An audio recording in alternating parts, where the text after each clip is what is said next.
अनिरुद्ध ने किया ऐश्वर्या का किडनैप, हवेली में मौत का खेल शुरू। एक ठंडी और सुनसान रात। आसमान पर काले बादलों की परतें और हवा में अजीब सी सिहरन। दूर कहीं कुत्तों के भौंकने की आवाज़ और बीच बीच में पुरानी हवेली की चरमराती खिड़कियां मानो आने वाले तूफान की गवाही दे रही हों। अचानक अंधेरे में एक काली एसयूवी का इंजन गरजता है और मेज़बानी की हवेली के विशाल जर्जर गेट के सामने आकर रुक जाता है। गाड़ी का दरवाज़ा जोर से खुलता है। बाहर आता है अनिरुद्ध, जिसकी आंखों में जलता हुआ गुस्सा और चेहरे पर बदले की ठंडी मुस्कान है।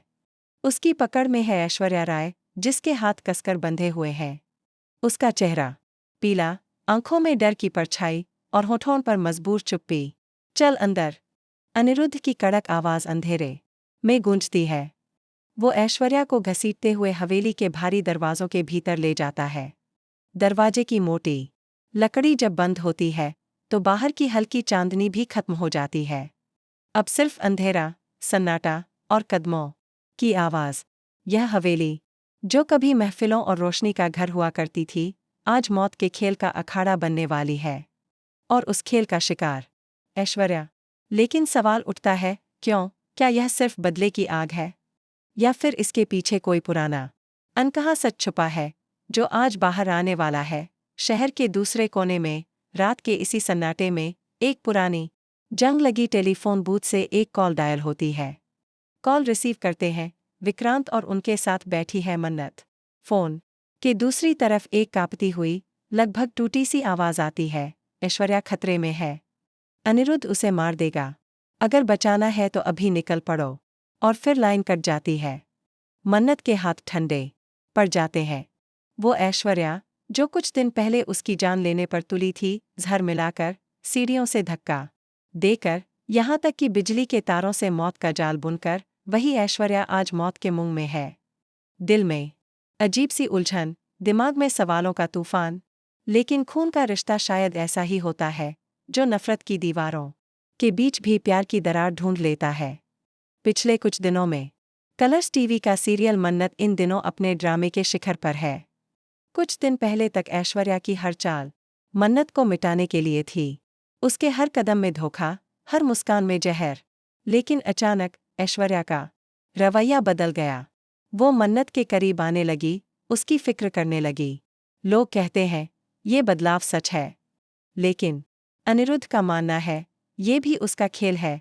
उसका मानना है कि ऐश्वर्या की हर सांस एक प्लान का हिस्सा। हवेली के भीतर मौत का सामना। अनिरुद्ध ऐश्वर्या को एक पुराने धूल धूसरित कमरे में ले जाता है। कमरा वीरान है, दीवारों पर मकड़ी के जाले और फर्श पर जंग लगे औजार। एक कोने में लकड़ी की कुर्सी पड़ी है। अनिरुद्ध उसी पर ऐश्वर्या को जोर से धकेल देता है और रस्सियों से बांध देता है। बोल, अनिरुद्ध गरजता है। तूने मन्नत के खिलाफ वो चाल क्यों चली? किसने तुझे भेजा था? ऐश्वर्या की आंखों में आंसू हैं, लेकिन जुबान पर ताला। अनिरुद्ध उसकी चुप्पी से और भड़क उठता है। उसकी जेब से एक चमचमाता रिवॉल्वर निकलता है। अगर सच नहीं बोला तो आज यहीं खत्म कर दूंगा तुझे। उधर बचाव का मिशन विक्रांत और मन्नत अपनी कार से सुनसान रास्तों पर दौड़ रहे हैं। खिड़कियों के बाहर ठंडी हवाएं और अंधेरे में पेड़ों की टहनियां मानो पंजों की तरह लहरा रही हैं। मन्नत के दिमाग में बस एक ही तस्वीर, ऐश्वर्या बांधी हुई और अनिरुद्ध की बंदूक उसके सिर पर। हम देर न कर दें, मन्नत बुदबुदाती है। विक्रांत एक्सीलेटर और दबा देता है। क्लाइमेक्स का आगाज हवेली के भीतर। अनिरुद्ध की उंगली ट्रिगर पर कस चुकी है। तभी बाहर गाड़ियों के ब्रेक की तीखी आवाज। विक्रांत और मन्नत हवेली के अंदर घुसते हैं, लेकिन हवेली का फैलाव इतना बड़ा और अंधेरा इतना गहरा है कि ऐश्वर्या तक पहुंचना आसान नहीं।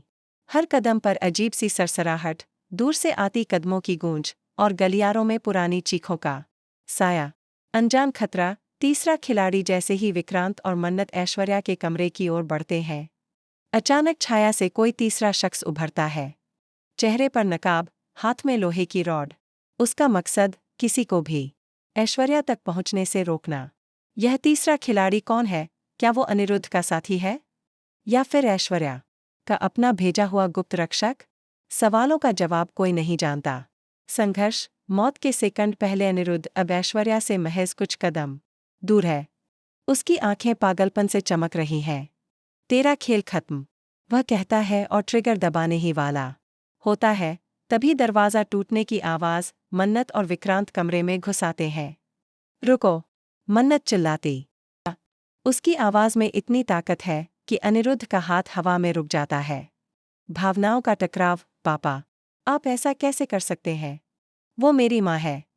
मन्नत की आंखों में आंसू हैं। अनिरुद्ध के चेहरे पर दर्द और गुस्से का अजीब सा मिश्रण। माँ, वो सिर्फ एक धोखेबाज है जिसने तुम्हारी जिंदगी बर्बाद करने की कोशिश की।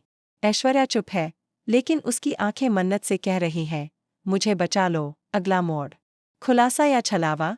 क्या मन्नत अपने पापा की बात मानेगी या अपनी माँ को बचाएगी? क्या विक्रांत इस खतरनाक टकराव को शांत कर पाएगा? और सबसे बड़ा सवाल, इस हवेली में छुपा तीसरा शख्स किसके साथ है? क्योंकि हो सकता है असली खेल उसी के हाथ में हो और अनिरुद्ध व ऐश्वर्या दोनों सिर्फ मोहरे हों। कहानी अब ऐसे मोड़ पर है जहां एक गलत कदम तीनों की जिंदगी हमेशा के लिए बदल सकता है।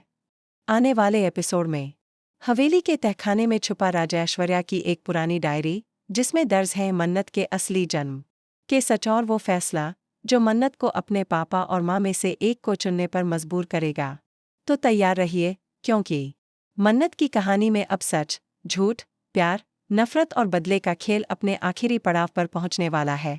और इस बार जीतने वाला कोई नहीं, हारने वाले सब होंगे।